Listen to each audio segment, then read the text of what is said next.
Thanks very much for staying with us. Time now for Eye on Africa with me, Georgia Cavan-Smith. Tonight, another peace deal is signed by the leaders of the two main sides in South Sudan's civil war. Their cautious hopes this may be the beginning of the end to 4.5 years of bloody conflict, but other ceasefires have quickly fallen by the wayside. Also, angry scenes in Morocco over the jailing of Hirak protest leaders. Dozens of sentences ranging from a year to 20 are handed out.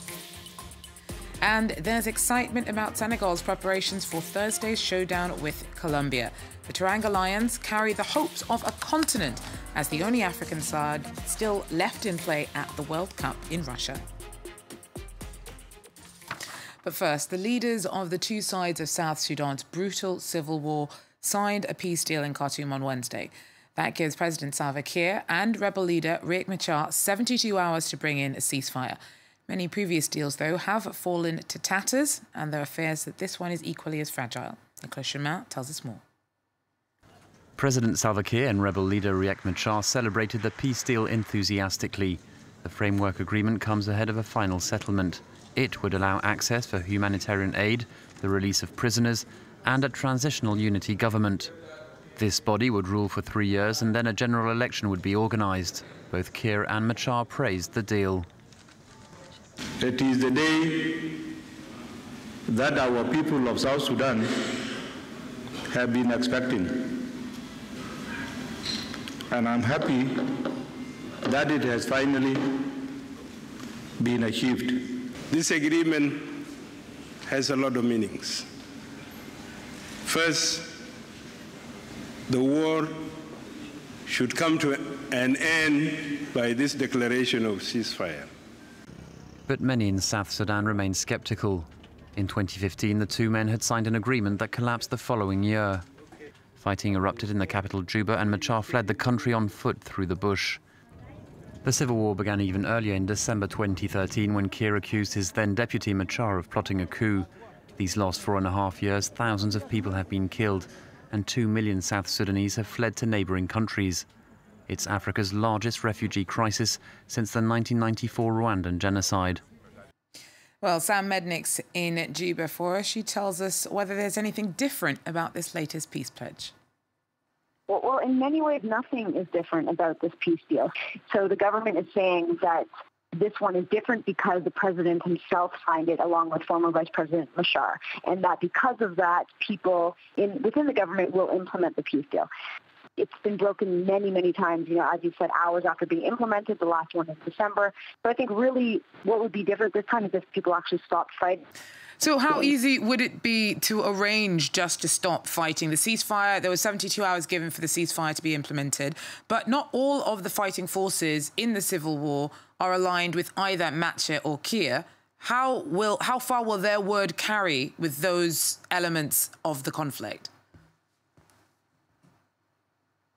It's really not easy to stop the fighting. The war started out between MACHAR and KIIR, but it's proliferated into, there's more than 15 armed groups right now, and there's very little command and control. So even though maybe people at the top, do want to stop the ceasefire, many people below, the lower-ranking officers, some of them have no idea in the field that there's even a ceasefire being implemented. I've seen this around the country in places I go to. People haven't even heard that there's peace talks going on. So that's going to be very challenging in terms of implementing this.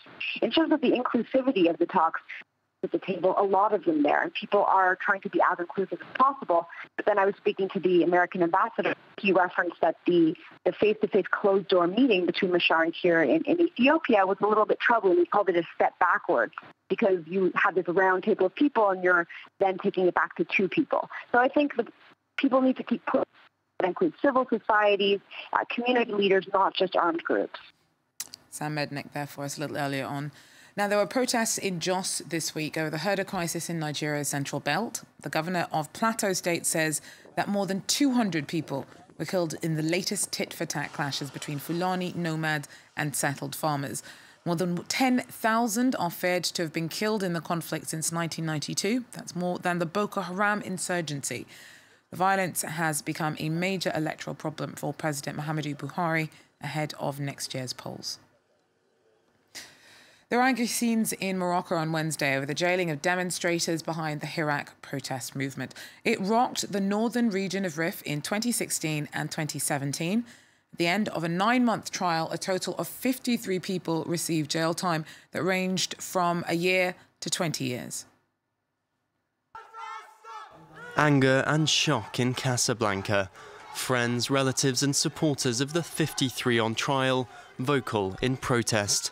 Moroccan justice has just handed down sentences ranging from 1 to 20 years in prison.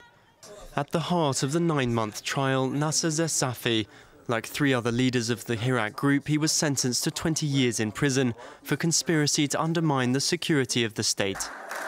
Hirak is the protest movement that agitated the Rif from October 2016. Hundreds of protesters took to the streets every day to denounce corruption, repression and poverty in this region of northern Morocco. Demonstrations were sparked by the accidental death of a fish vendor crushed by a rubbish truck. The man was trying to recover swordfish that had been confiscated by the police as they were caught out of season. The defence lawyer denounced the Hirak trial as unfair and incomplete.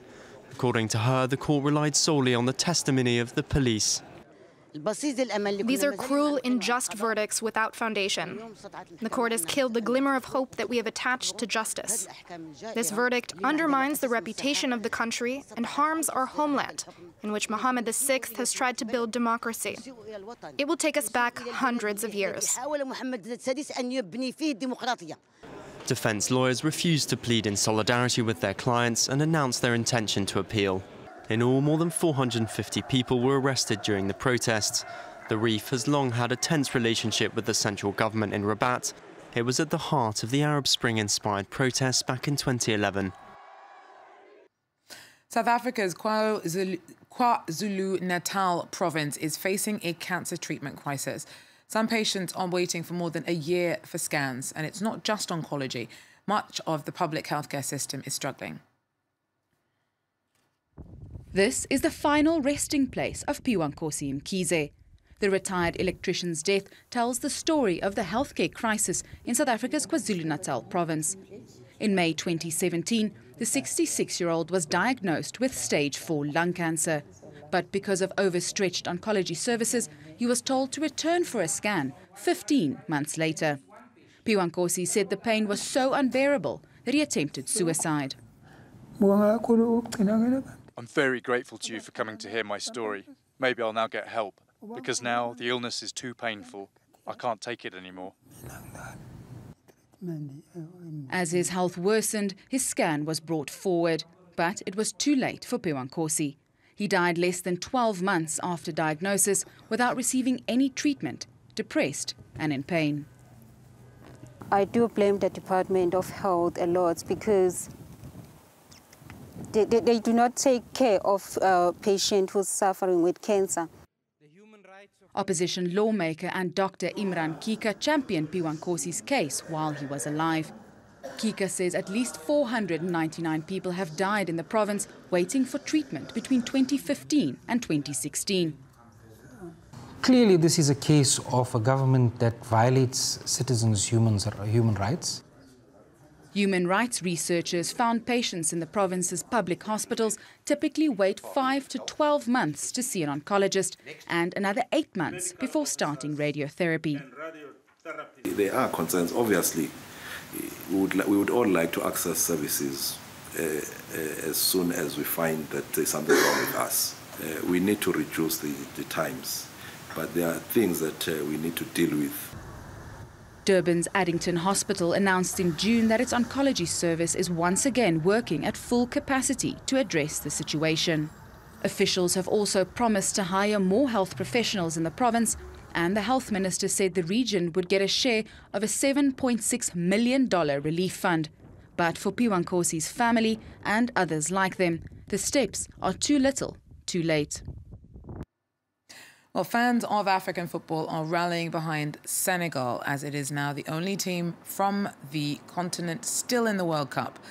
They'll set up a last 16 date with either England or Belgium if they manage to defeat Colombia on Thursday. Supporters are already confident that the squad will make it through. We have very good players on the bench. Diallo, Balde, Keita, for example. We can use them. Senegal wants to know why isn't Diallo Balde playing. It's not good news. I don't really trust them, but I'm hoping for 3-1. I'd say we're ready for tomorrow. We fully support our Lions and we're very optimistic. Well, that's it for Eye on Africa for now. Thanks for joining us, and do so again if you can. Take care.